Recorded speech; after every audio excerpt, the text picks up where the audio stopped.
Bom dia a todos. O tema de atualização hoje, então, é a fratura do colo do fêmur. E eu vou, rapidamente, dar uma introdução, né? Então, lembrar da frequência da fratura do colo do fêmur, mais comumente em pacientes idosos, entre 65 e 75 anos, pacientes com osteoporose. Então, na verdade, afeta mais raça branca, sexo feminino. E lembrar que 75% das fraturas tem desvio. Isso tem uma importância, porque o desvio da fratura do colo leva a um pior prognóstico. Mas a fratura do colo do fêmur também pode acometer pacientes adultos, jovens, em geral por trauma de alta energia.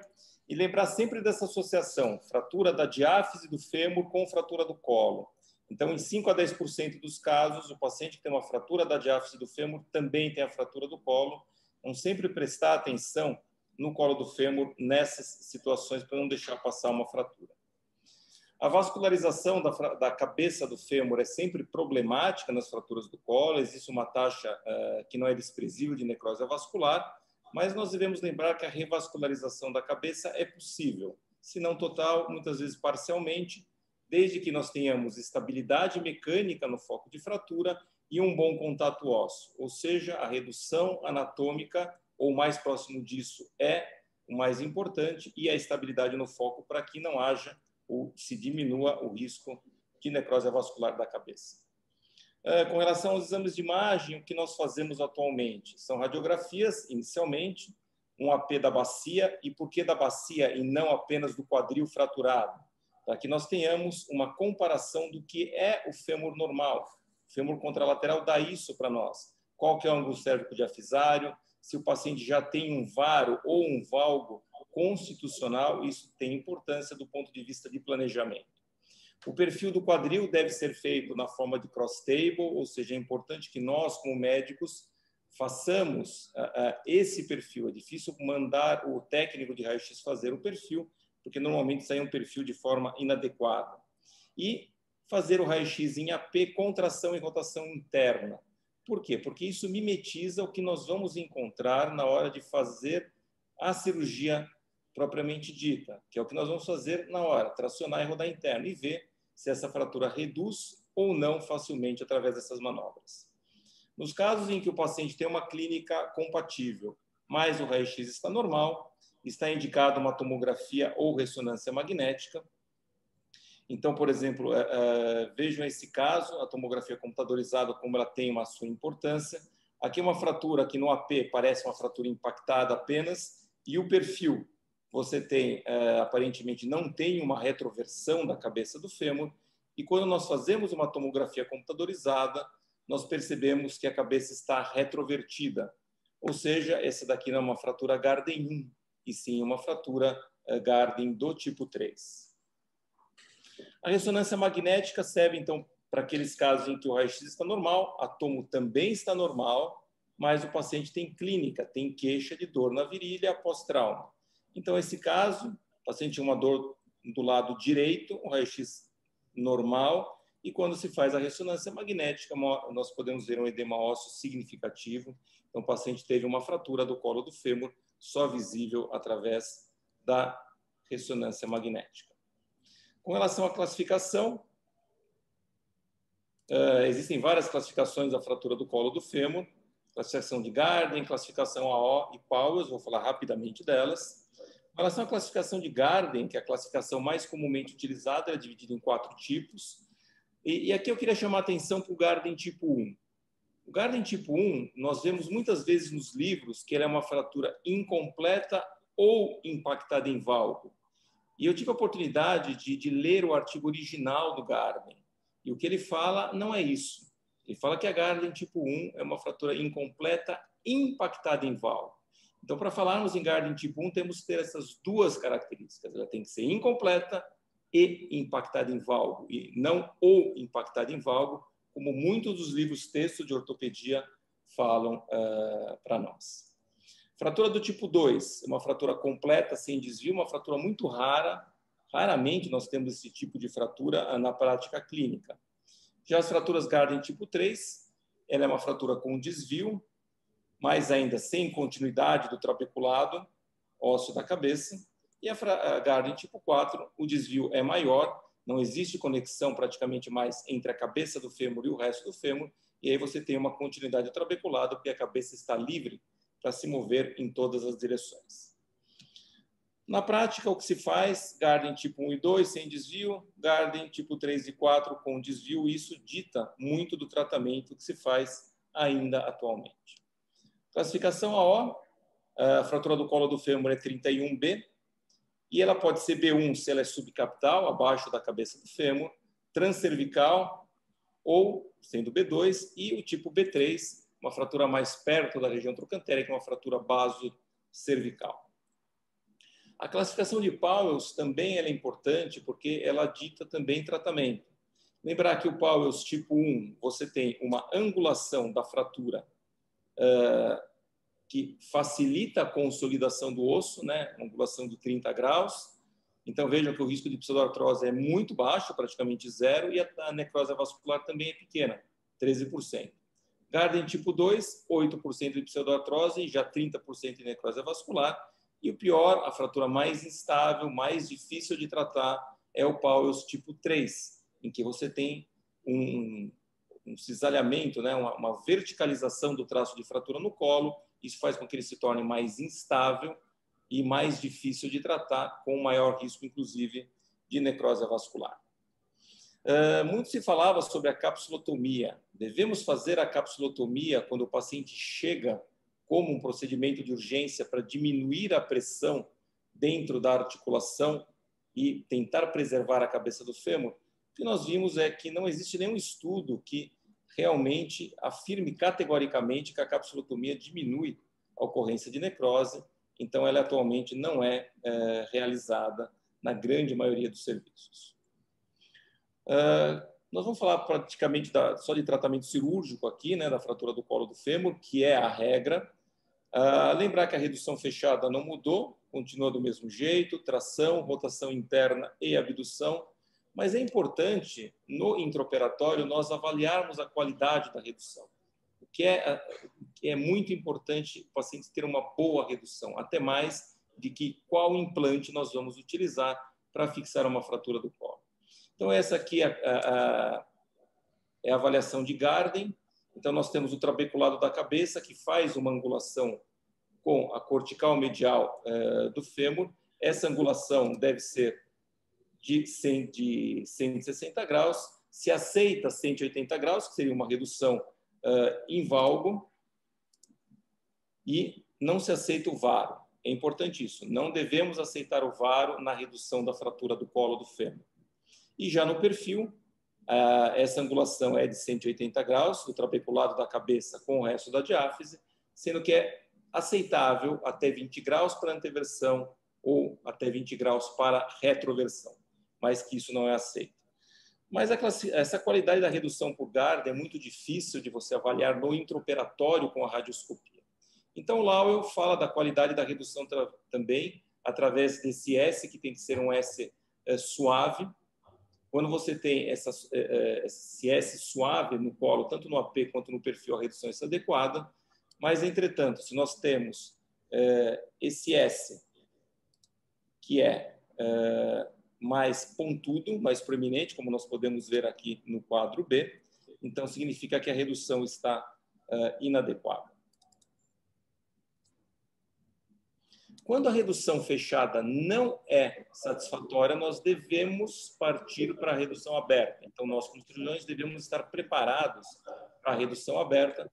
Pode ser basicamente por duas vias de acesso, a via anterolateral, que é a via de Watson-Jones, e a via anterior, que é a via de Smith-Petersen, cada uma com suas vantagens e desvantagens. Vou falar um pouquinho mais para frente sobre a via de Smith-Petersen.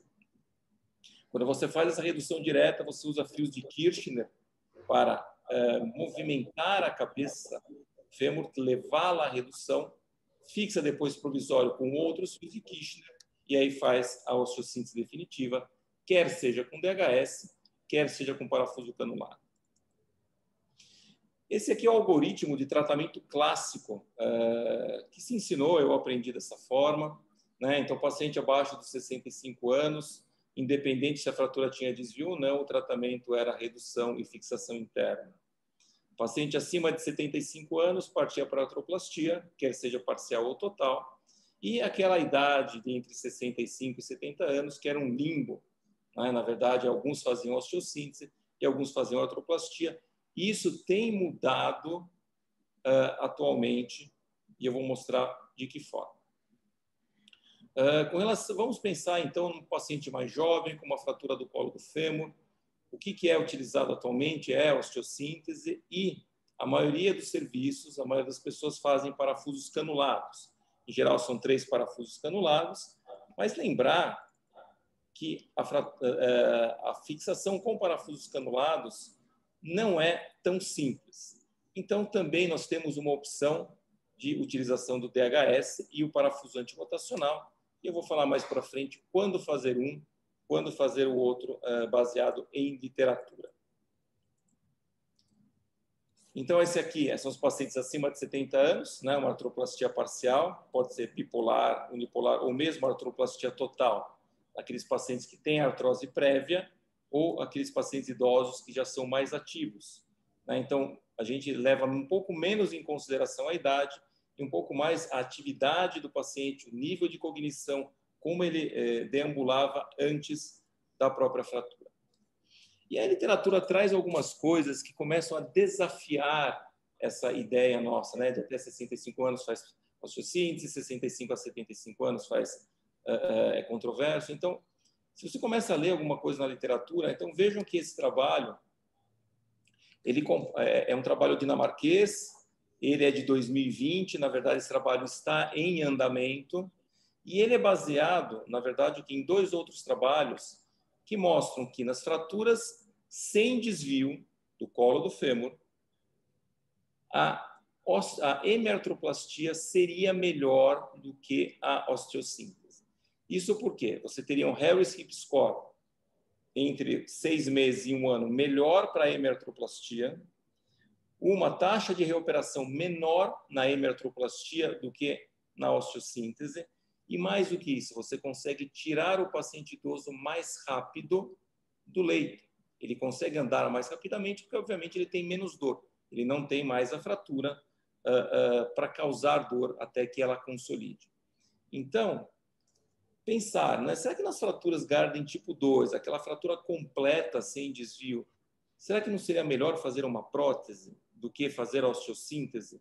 Então, isso já existe, não existe uma resposta categórica na literatura, mas existe um movimento já da literatura na direção de se fazer prótese nas fraturas Gardner tipo 2. Quando nós falamos em parafusos canulados, não é simples fazer o parafuso canulado, apesar de ela ser uma cirurgia percutânea. Então, lembrar normalmente que são 3 parafusos canulados. O parafuso canulado inferior ele tem 3 apoios, um apoio na cabeça, um apoio na cortical lateral, e ele deve ficar próximo ao cálcar para que ele consiga resistir melhor, ao varo que esse osso em geral é submetido. Lembrar, quando nós fazemos parafusos canulados, evitar a área mais alta da cabeça, porque isso pode causar condrólise e necrose vascular, isso é uma coisa importante. E cuidado com os vasos epifisários laterais, quando nós colocamos o parafuso mais superior, porque às vezes ele pode roçar e até furar a cortical lateral do colo e lesar esses vasos epifisários laterais, causando, então, necrose vascular da cabeça do fêmur. Quando existe fragmentação posterior do colo, e isso é relativamente comum e pode ser visto na tomografia computadorizada, existe uma sequência adequada para a colocação dos parafusos. Então, não é qualquer sequência que deve ser feita. A sequência adequada, nesse caso de fragmentação posterior, primeiro é o parafuso central, depois, que normalmente é inferior, quando você faz a montagem em triângulo invertido, depois é o parafuso anterior e, por último, o parafuso posterior. Por que isso? Porque se você começa com o parafuso posterior, você piora a retroversão da cabeça do fêmur. Então, isso deve ser evitado. Então, você começa com os parafusos que protegem da retroversão e, por último, você entra com o parafuso mais posterior. Lembrar que os parafusos devem ser paralelos, tanto no AP quanto no perfil. Isso, então, faz com que a gente demore um pouquinho para fazer esse tipo de fixação. Lembrar que os parafusos não devem ficar abaixo da linha do pequeno trocânter, né? Aqui vejam que um deles ficou, mas, em geral, esses dois não ficaram, ficaram ao nível. Por quê? Porque existe o risco de fratura subtrocantérica nesses casos. E os parafusos devem estar espaçados entre si, eles não devem estar próximos. 3 parafusos próximos simulam um parafuso único. Então, quando fazer 3 parafusos canulados, eles devem estar afastados entre si dentro do colo do fêmur. Existem 2 montagens básicas. A primeira montagem é triângulo de base invertida, que é o que se faz com mais frequência no Brasil. Existe o risco maior de necrose vascular, então os americanos não preferem esse triângulo de base invertida, eles preferem um triângulo de base normal, mas aqui existe o risco de fratura subtrocantérica, como este caso mostra. Então, é um caso muito ruim, porque aí você passa até a fratura, 2 fraturas, uma do colo e uma fratura subtrocantérica. Então, tomar cuidado na hora de fazer muitos furos na cortical lateral do fêmur para passar os canulados, né? Evitar fazer abaixo da linha do pequeno trocânter, evitar fazer muitos furos para não enfraquecer a cortical e levar à fratura subtrocantérica. O DHS é uma outra possibilidade. E aí, assim, no que o DHS é melhor que o parafuso canulado? O DHS é melhor que o parafuso canulado, por exemplo, nas fraturas basocervicais. Ele é superior, quer seja com ou sem parafuso antirrotatório. A literatura sugere que nas fraturas basocervicais você pode fazer o DHS isoladamente, sem precisar do parafuso antirrotatório. Isso nas basocervicais. Mas para que serviria, então, o parafuso antirrotatório? Para evitar a rotação da cabeça na hora em que você vai estar passando o DHS.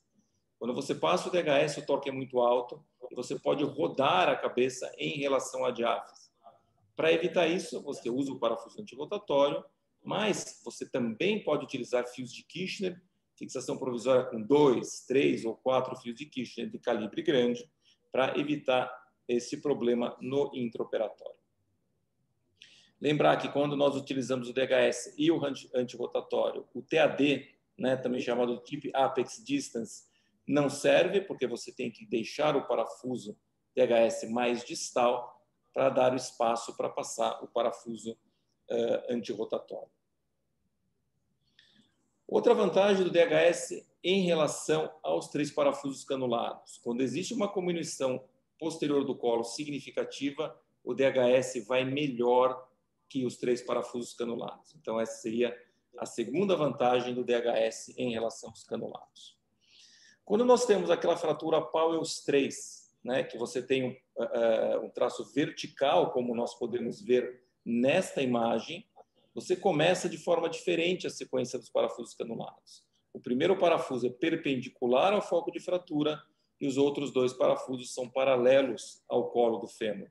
Como nesse caso, aqui visto na radioscopia, primeiro o parafuso perpendicular ao foco, que alguns chamam de parafuso de Powell's, na verdade é um parafuso perpendicular ao foco de fratura, e os outros 2 parafusos em linha com o colo do fêmur e paralelos entre si. Essa é a terceira vantagem que a literatura fala do DHS em relação ao canulado. O DHS vai melhor que os parafusos canulados quando você tem uma fratura de traço vertical, né? Como esse caso aqui. E nós temos na literatura, então, vários trabalhos que tentam comparar o sliding hip screw, e aqui o DHS é um sliding hip screw, com parafusos canulados. Esse é um trabalho de 1991. Então, veja que há muito tempo atrás já se tentava definir se o DHS era melhor ou pior que os parafusos canulados. E nesse trabalho, vejam que houve 3 de 14 resultados ruins no grupo DHS e 6 de 15 resultados ruins no grupo canulado. Então, o DHS foi superior aos parafusos canulados nesse trabalho de 91. Já esse trabalho de 92, as complicações da consolidação foram muito parecidas, mas houve 2 casos de fratura abaixo dos canulados, aquela fratura subtrocantérica que eu mostrei anteriormente. Esse estudo prospectivo com 103 pacientes de 1987 já mostra um pouquinho diferente, com uma taxa de consolidação melhor de 4 parafusos canulados em relação ao DHS.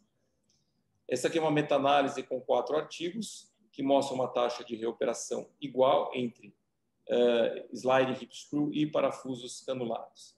Mas, assim, o que eu vi na literatura de vários trabalhos é que existe uma tendência atual, de maior utilização do DHS em relação aos 3 parafusos canulados.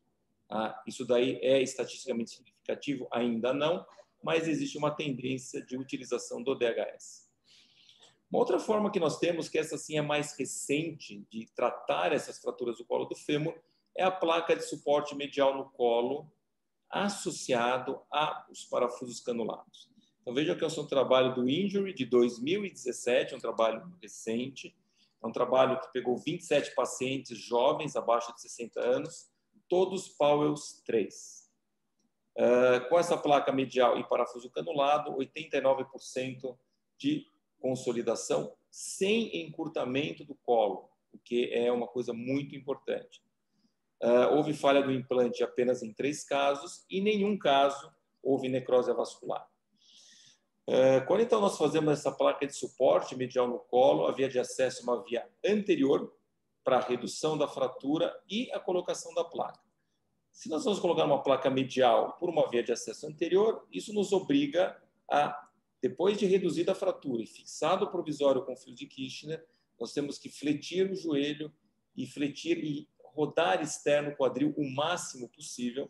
Então, não dá para fazer em mesa de tração, tem que fazer em mesa comum transparente, para que você tenha um ângulo de ataque suficiente para conseguir passar esses parafusos mediais do colo.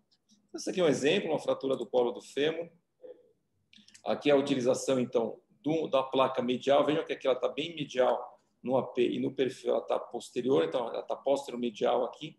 E a colocação dos parafusos canulados da forma convencional, no modo de triângulo invertido. Lembrar que placa medial isolada na fratura do colo do fêmur não funciona, funciona mal, existe um risco muito grande de perda da osteossíntese. Então, sempre associar a placa com os parafusos canulados.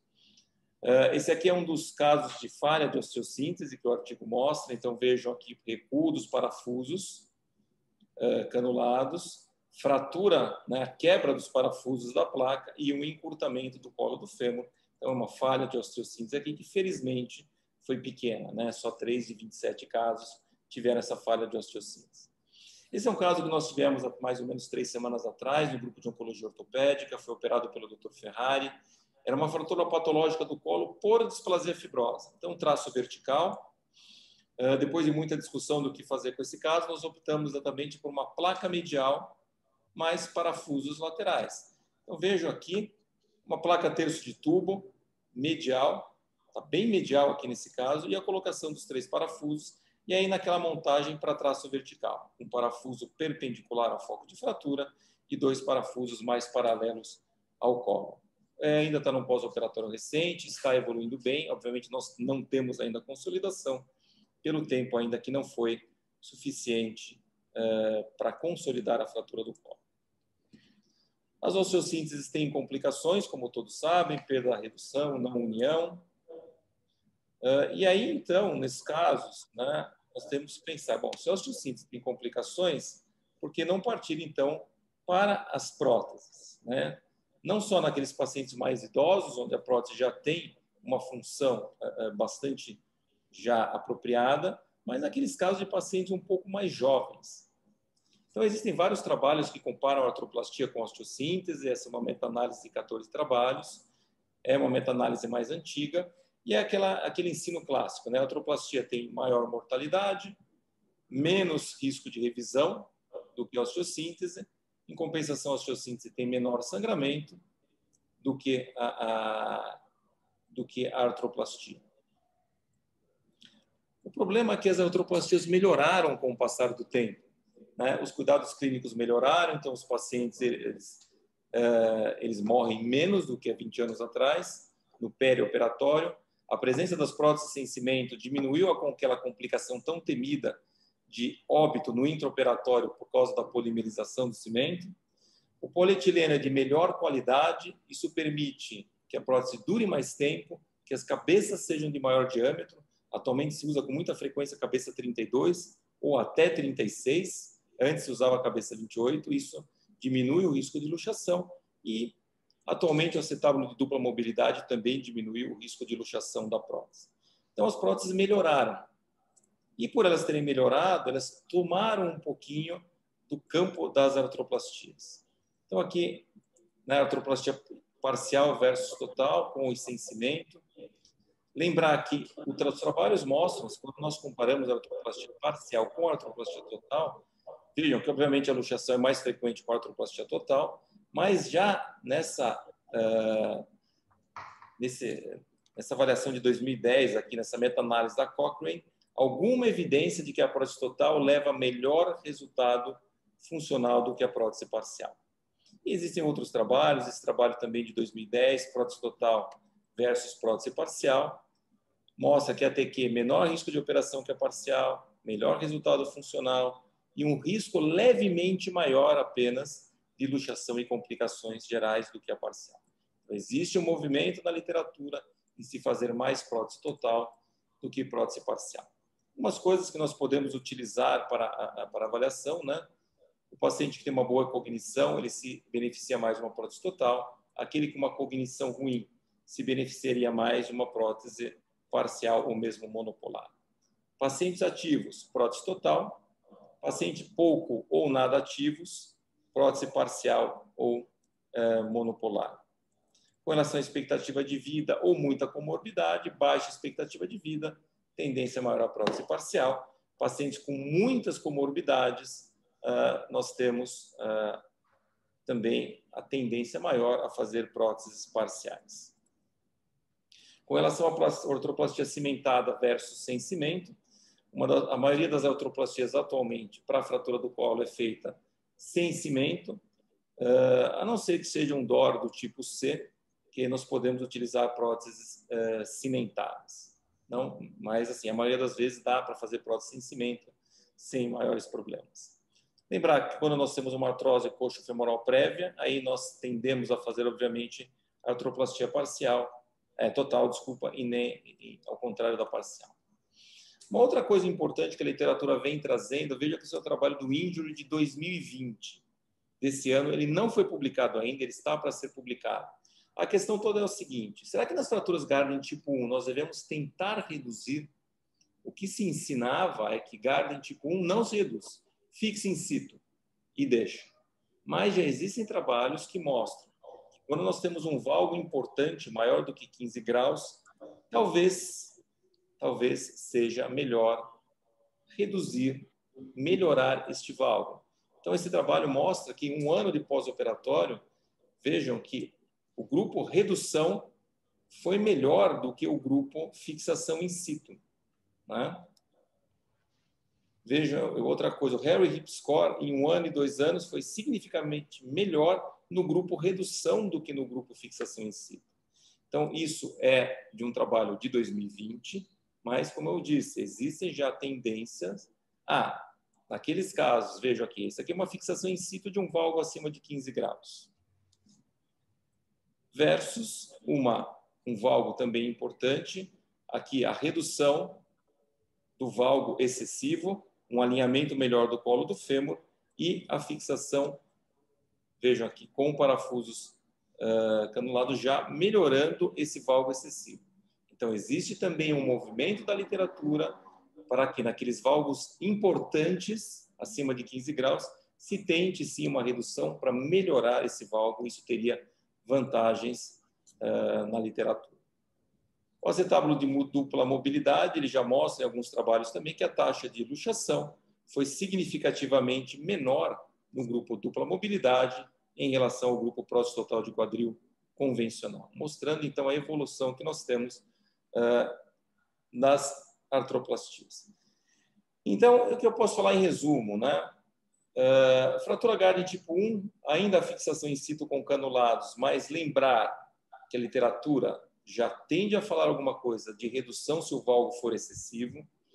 Gardner tipo 2, o clássico ainda é a osteossíntese, mas pensar em artroplastia, e eu particularmente prefiro fazer artroplastia no Gardner tipo 2, no paciente idoso com osteoporose, é uma preferência pessoal.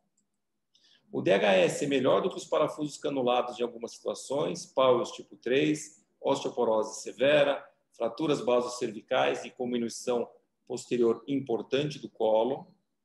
A placa medial e parafusos canulados funciona naqueles casos Powell's tipo 3, não tipo 1 e tipo 2, mas sim os Powell's tipo 3. A artroplastia total tem se mostrado melhor do que a artroplastia parcial nos pacientes idosos. E, como as artroplastias melhoraram, a indicação de artroplastia está diminuindo. A idade, que era de 65 a 75, já está caindo para 60, 55 anos. Então, paciente de 56, 58 anos já se pensa mais em artroplastia do que em osteossíntese.